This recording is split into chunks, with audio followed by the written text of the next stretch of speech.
Upon starting my master's degree at Louisville University, I knew going into it that I was going to have to make an action research project that addressed either a need or a problem that I was experiencing either in my classroom or on my campus.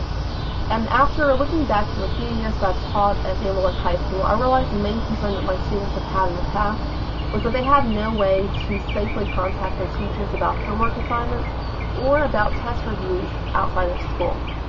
This need prompted me to look into incorporating social media into my classroom as a viable means to expand the walls of learning and give my students a safe way to contact me outside of the classroom. Choosing a social media network to use for my AR project, I had to consider 3 factors.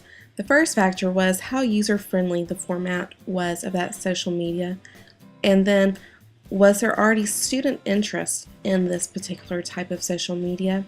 Next, I had to decide if it had any kind of analytics so I could analyze how the progress of my AR project was going. The social media network I chose to use was Facebook.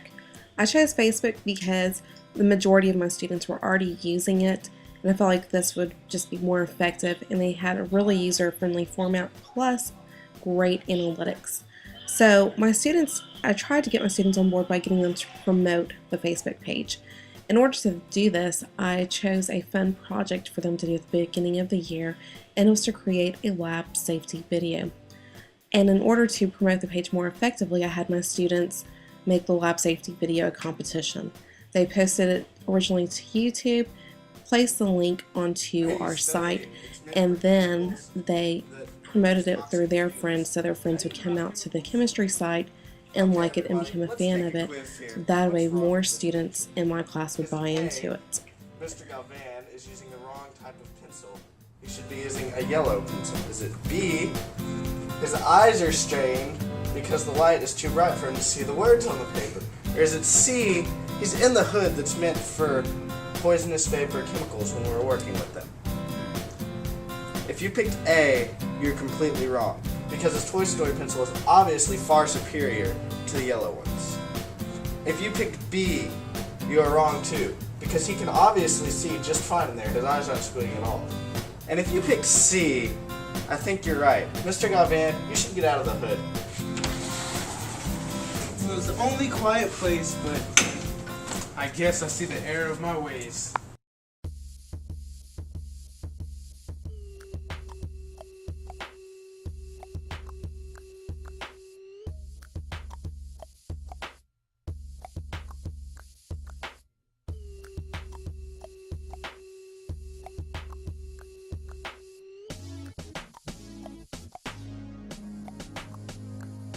When you walk in the lab, Mom, equip on the spot, equip on the spot, equip on the spot. When the teacher try and yell at you, listen on the spot, listen on the spot, listen on the spot. And if you get an attitude, she'll pop you on the spot, pop you on the spot, pop you on the spot. I got the goggles on my face and I got an apron on and I get the bend straight because I got it going on.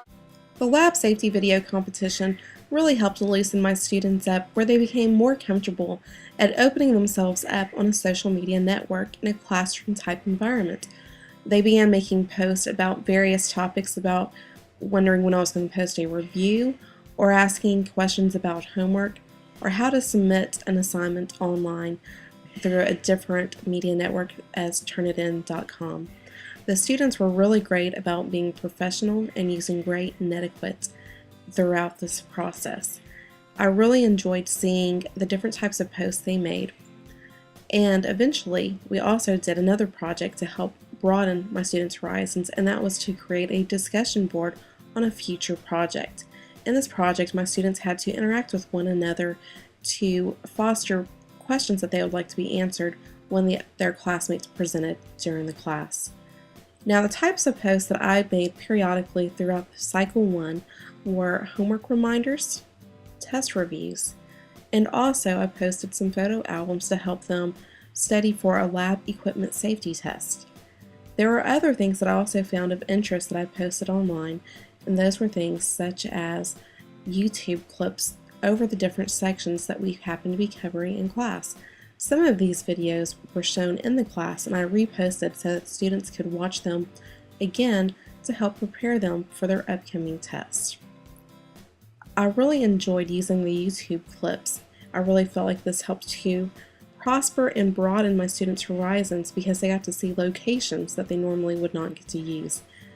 And again, the feedback that I was receiving from my students throughout all the posts was really positive. You could tell that they really enjoyed it. I also used Facebook to help promote various students and other activities. Facebook has this wonderful analytics where it shows great charts on user activity and interactions. So with the user activity, it gives you demographics, it shows you what kinds of posts they're making, and how they're using Facebook. The interactions takes it a step farther by looking at not just what they're viewing, but also at the impressions that they're making. So just because your site isn't getting a lot of comments on Facebook doesn't mean that your students aren't paying attention to what you're posting, and that's what impressions are showing each time they make a hard click on a post that you've made.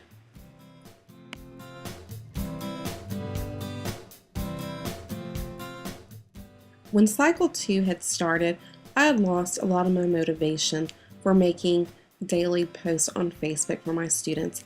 I was suffering just a little lag from Christmas break and the pressures of semester exams that came after Christmas break.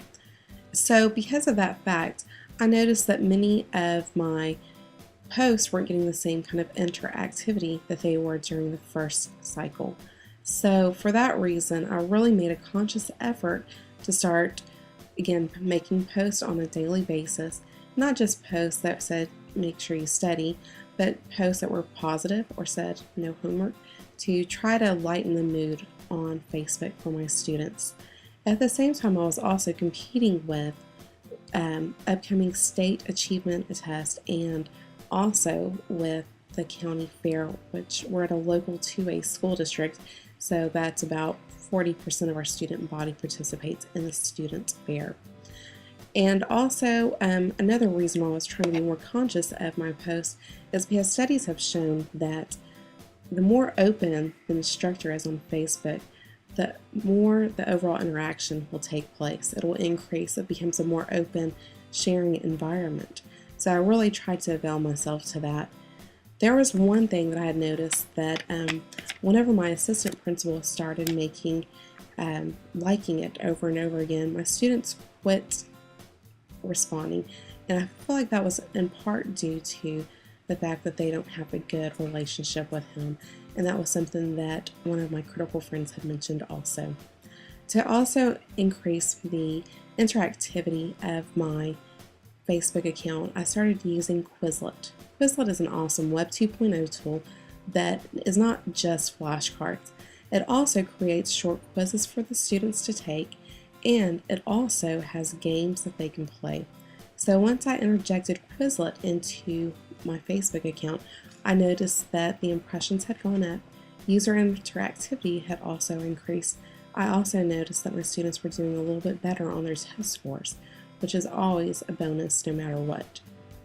Whenever I look back at compare the demographics and the user interactivity from Cycle 1 to Cycle 2, I did notice that because of where I was at, it did affect the type of data that I received. So the fewer or the less rich posts that I made, the less feedback, the less impressions I got. So it really is up to the instructor to continually promote that positive, open environment. I did notice that there was a drawback. Several of my students did not have a Facebook account. Because of that, on average, they did not turn in their homework as often as the Facebook students. They had lower test scores, and on average, those were the students who also failed at the end of each 6 weeks. In order to bridge this gap in the future, I would like to use a program called Hootsuite. Hootsuite is really great because it allows you to interface between Facebook, Twitter, and WordPress. So if those students are not able to have a social media network site, they can follow you on WordPress and they can read your blogs so they won't miss out on anything in the future. In conclusion, Facebook has helped my students to become more interactive in a social network, by providing them with various study tools and options to differentiate their style of learning on various projects. Thank you very much, and I hope you enjoyed my AR project.